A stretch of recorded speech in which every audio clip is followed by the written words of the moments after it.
Hey guys, welcome back to my channel. So आज की इस वीडियो में मैं करूँगी अपनी ओल्ड ड्राइंग को वापस से रिक्रिएट। मैं उसको नई ड्राइंग बनाऊँगी, वही सेम ड्राइंग मैं वापस से ड्रॉ करूँगी। तो अब मैं देखूँगी कि क्या क्या इम्प्रूवमेंट आया है। पिछले 4 साल में मैंने जो मेरी ओल्ड ड्राइंग थी वो मैंने 2021 में ड्रॉ करी थी और ये मैं ड्रॉ कर रही हूँ 2025 में। तो देखते हैं मैंने किस तरह से पहले ड्रॉ किया था, मेरी टेक्निक्स क्या थी। वो तो उसकी तो वीडियो नहीं है, बट इसकी मैंने कंप्लीट वीडियो बनाई है, तो आप देखो।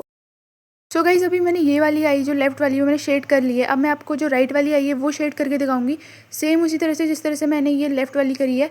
तो आपको अच्छे से मैं बता दूंगी किस तरह से मैंने शेड किया है और आईज़ वगैरह पे। तो अभी पहले मैं हल्का हल्का यहाँ पे थोड़ा बहुत डार्क बचा है एरिया वहाँ पे करती हूँ। और नेक्स्ट हम करने वाले हैं इसके बाद जो दूसरी वाली आई है उस पर अच्छे से मैं आपको बताऊँगी। पहले इसमें इस वाले में थोड़ा सा शेड कर लेते हैं जहाँ जहाँ पे भी ये डार्क एरिया है और जहाँ पे लाइट एरियाज़ हैं। और अब मैंने स्पीड भी थोड़ी बढ़ा दी है बिकॉज़ ये वीडियो काफ़ी लंबी बनी थी, बट मैंने फिर इतना लंबी वीडियो आपको मज़ा नहीं आता और मैं इसमें अच्छे से आपको समझाऊंगी किस तरह से मैंने पिछली ड्राइंग में क्या क्या चीज़ें करी थी। और लास्ट में मैं आपको बताऊंगी कि मैंने जो भी मेरी पहले वाली ड्राइंग थी उसमें किस तरह से यूज़ किया था और इसमें मैं क्या क्या यूज़ कर रही हूँ, कितना डिफरेंस आया है। तो वीडियो थोड़ी फास्ट कर दी है और अब आप अच्छे से देखो और बीच बीच में आपको बताते रहूँगी किस तरह से मैं कर रही हूँ शेडिंग वगैरह। अभी तो मैं जो राइट वाली आई है उस पर शेड कर रही हूँ और जो लेफ़्ट वाली जगह पे जहाँ पे मैं कर रही थी वहाँ पे मेरा हो गया है शेड करना। अभी दूसरी वाली आई में करते हैं और उसके बाद फिर जो भी बाकी का एरिया है वहाँ पे भी शेड करेंगे।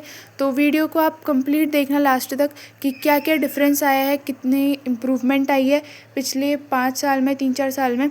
तो आप अच्छे से देखो।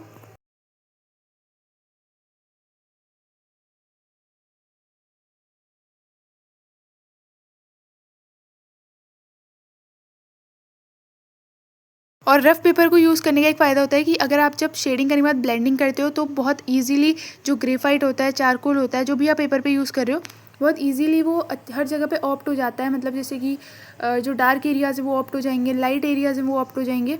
तो इस तरह से आप इजीली रफ़ पेपर का यूज़ करके इजीली डार्क और लाइट एरियाज़ को ऑप्ट कर सकते हो।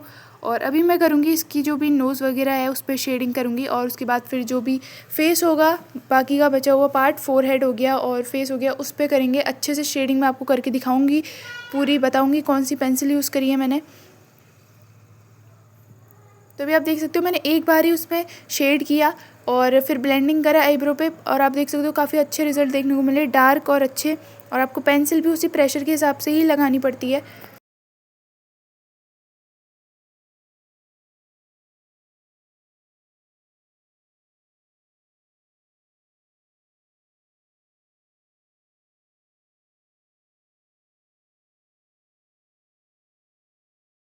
तो अब शेडिंग करेंगे फेस पे। यहाँ पे मैं 2B पेंसिल का यूज़ कर रही हूँ। 2B पेंसिल का यूज़ इसलिए कर रही हूँ ताकि लाइट डार्क और अच्छे से मैं कर पाऊँ। पहले पहले मैं लाइट पेंसिल का ही यूज़ कर रही हूँ और जो भी आप यहाँ पे डार्क डार्क देख रहे हो उसको मैं थोड़े से प्रेशर का यूज़ करके ही डार्क कर रही हूँ। कोई दूसरी पेंसिल का यूज़ नहीं किया है मैंने यहाँ पे। और इस साइड में जो है थोड़ा लाइट है, अगर आप देखोगे लेफ्ट साइड में थोड़ा सा डार्क एरिया है। तो रेफरेंस में इसी तरह से है, लेफ्ट साइड में थोड़ा डार्क है और जो राइट साइड है उसमें जो है लाइट लाइट लाइट सी है, जो भी शेडिंग वगैरह है। तो उस हिसाब से हमें करनी है, रेफरेंस को बस आपको ऑब्जर्व करना है अच्छे से। तो अब मैं कर रही हूँ उसके फोरहेड पे। तो फोरहेड पे करने के लिए भी मैं 2B पेंसिल का ही यूज़ कर रही हूँ अभी। जहाँ पे बड़ा एरिया होता है वहाँ पे आप टिश्यू पेपर का भी यूज़ कर सकते हो अच्छी और स्मूथ ब्लेंडिंग के लिए। अब मैं टॉम्बो के इरेज़र से यहाँ पे थोड़ा बहुत जो भी हाइलाइट्स देने हैं और जो भी वाइट एरिया करना है उसको दूंगी ताकि अच्छा लगे। और हाइलाइटिंग देना काफ़ी इंपॉर्टेंट होता है, मैं आपको हर वीडियो में बताती हूँ जिसमें मैं भी अपना वॉइस ओवर करती हूँ। तो इसमें भी आपको बताऊँगी हाईलाइटिंग करना बहुत इंपॉर्टेंट होता है ताकि ड्राइंग अच्छी और रियलिस्टिक लगे। तो अब मैं कर रही हूँ मुस्टैचेस को शेड। तो पहले मैं यहाँ पे पहले शेडिंग कर लूँगी अच्छे से, मुस्टैचेस को देख के किस तरह से करनी है। जो भी हेयर्स की डायरेक्शन होती है उसी हिसाब से मुझे स्ट्रोक्स लगाने पड़ेंगे ताकि अच्छे से हेयर्स की डायरेक्शन आए। तो हेयर डायरेक्शन आप देख लो मैं किस तरह से बना रही हूँ, रेफरेंस में इसी तरह से हेयर डायरेक्शन बनानी है। तो उस तरह से मैं भी बना रही हूँ, आपको देखना होगा रेफरेंस में कि कहाँ को जा रहे हैं हेयर्स, ऊपर को, नीचे, साइड में जा रहे हैं। तो उसको देख के आपको ड्रॉ करना होगा अच्छे से।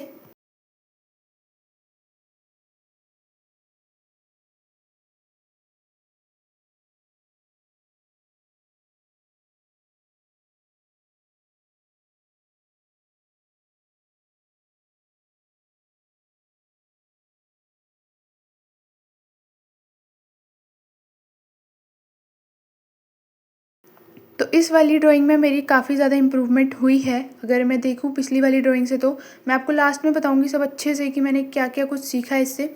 तो काफ़ी सारी चीज़ें हैं, मैं आपको बताऊँगी लास्ट में। और पिछली वाली ड्राइंग जो मेरी थी उसमें शेडिंग अच्छी नहीं थी, और आउटलाइन भी मैंने यूट्यूब से देख के बनाई थी, फिर भी मैंने अच्छी से नहीं बनाई थी।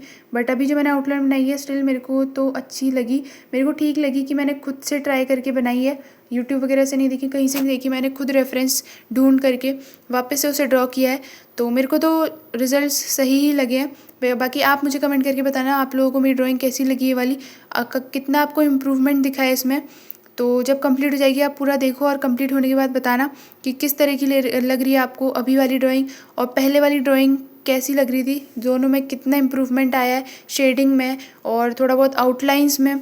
आउटलाइंस में भी मैं काफ़ी प्रैक्टिस करती रहती हूँ। तो अब मैं ड्रॉ कर रही हूँ बीएड्स को, अच्छे से बीएड ड्रॉ करनी है।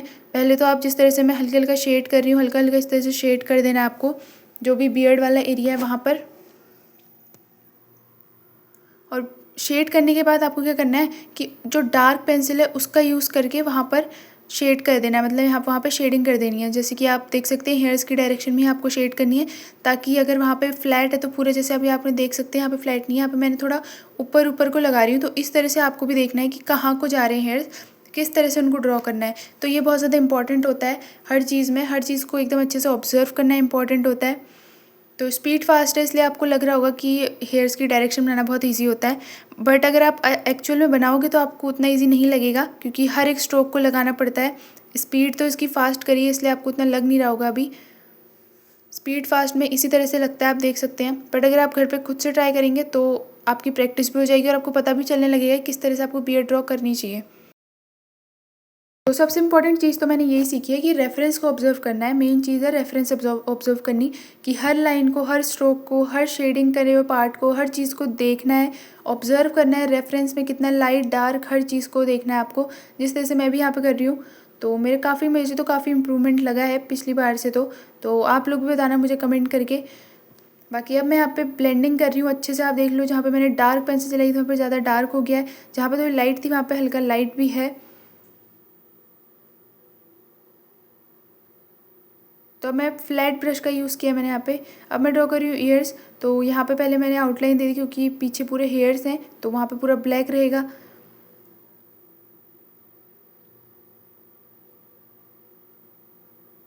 बाकी आप टिश्यू पेपर का यूज़ कर सकते हो जैसे मैंने किया है यहाँ पे। टिश्यू पेपर से क्या होता है कि आपके हाथों में जो ग्रेफाइट है वो नहीं लगता है, और ना ही वो पेपर पे कहीं भी फैलता है। तो इसलिए आप टिश्यू पेपर का या फिर किसी खाली पेपर का या फिर किसी जो पॉलीथिन्स होती हैं, पन्नी होती है, उनका यूज़ कर सकते हैं, जिससे कि आपकी ड्राइंग फैलेगी नहीं।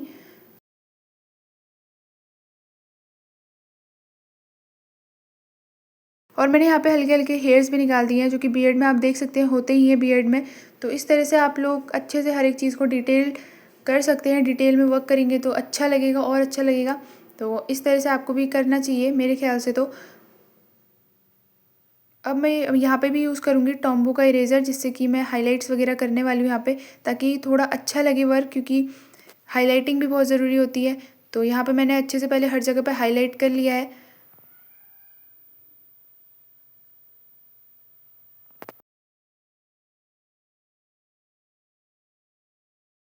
अब ड्रॉ करेंगे हेयर्स को। हेयर्स में मैं पहले पूरा ब्लैक कर दूंगी, पूरा जितना भी है डार्क पेंसिल का यूज़ करके। यहाँ पे मैं ग्रेफाइट पेंसिल ही यूज़ कर रही हूँ आर्ट लाइन की, और टॉम्बो की पेंसिल का यूज़ करूँगी मैं, जो डार्क वाली होती हैं। तो हल्का हल्का इनका यूज़ करके हम पूरा इसको डार्क करेंगे। उसके बाद जो भी हाईलाइट वगैरह, वैसे इसमें इतने हाईलाइट्स वगैरह है नहीं, हेयर्स में पूरा ब्लैक है अच्छे से। तो मैं इसी तरह से करने की कोशिश करूँगी।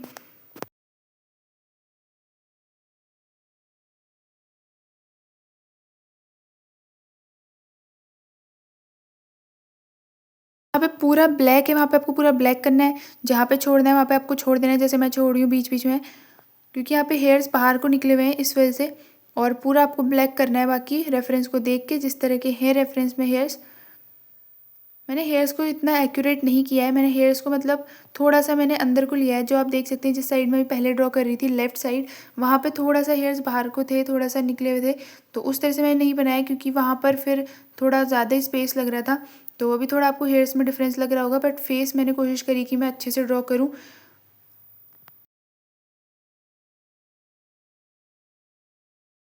बट हेयर्स भी काफ़ी अच्छे लग रहे हैं। अगर आप देखेंगे लास्ट में मैं अच्छे शेडिंग करके ब्लेंडिंग करके करूँगी तो लास्ट में आपको हेयर्स भी अच्छे लगने लगेंगे।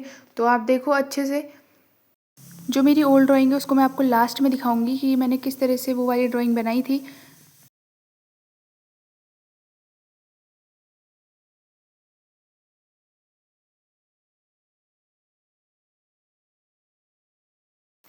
ब्रश यहाँ पे मैं थोड़ा मोटा वाला यूज़ कर रही हूँ, मतलब थोड़ा सा जो ज़्यादा फ्लैट ना हो उस तरह के ब्रश को यूज़ कर रही हूँ मैं यहाँ पे। तो आप भी इसी तरह के ब्रश को यूज़ करा करो, बिकॉज फ्लैट ब्रश तो अच्छे होते हैं बट हेयर्स के लिए अच्छे से आप उसको और ज़्यादा अच्छे से, मतलब जो भी ग्रेफाइट है उसको अच्छे से बैठा सको पेपर पे, इसके लिए आपको जो फ्लैट ब्रश होते हैं उनका यूज़ नहीं करना चाहिए। थोड़ा सा मोटा ब्रश हो या फिर थोड़ा सा हार्ड ब्रश हो उसका यूज़ करना। अब यहाँ पे मैं थोड़े बहुत हाइलाइट्स दे रही हूँ टॉम्बो का इरेजर का यूज़ करके।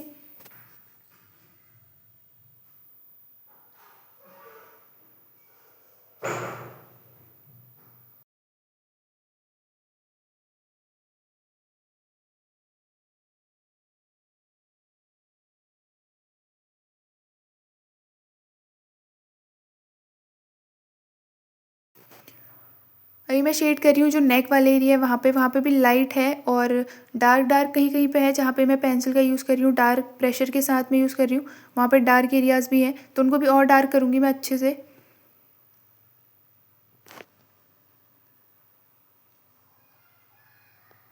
सो हाँ गाइस, इसके बाद मैंने पूरी कंप्लीट अच्छे से जो भी नेक वगैरह था उसको डार्क किया। उसके बाद मैंने जो उसके क्लोथ्स थे उनको भी ड्रॉ किया। तो यही था आज की इस वीडियो में, मैंने आपको दिखाया कि मैं फेस किस तरह से ड्रॉ कर रही हूँ।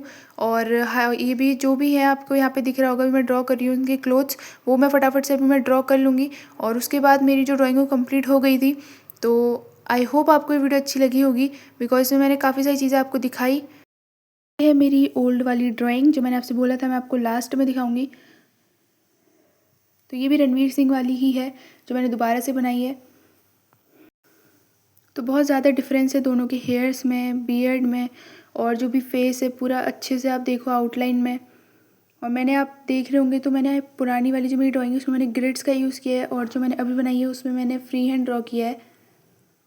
तो ये डिफरेंस रहा है, बट ये मेरी इम्प्रूवमेंट है, ये मेरी बिगनिंग है जब मैंने स्टार्ट किया था 2021 में। तो स्टार्टिंग से ही मुझे पोर्ट्रेट बनाने का शौक था इसलिए मैंने पोर्ट्रेट से ड्रॉ किए। तो आई होप आपको ये वीडियो अच्छी लगी होगी, बिकॉज इसमें मुझे तो लगा मैंने काफ़ी कुछ सीखा है। इसमें मैंने पेपर अच्छी क्वालिटी का यूज़ किया है, पेंसिल्स यूज़ करी हैं और हाईलाइटिंग के लिए इरेजर्स का यूज़ किया है। सो हाँ गाइज, आई होप आपको ये वीडियो अच्छी लगी होगी। Hit the like button and subscribe to my channel. Thank you so much for watching.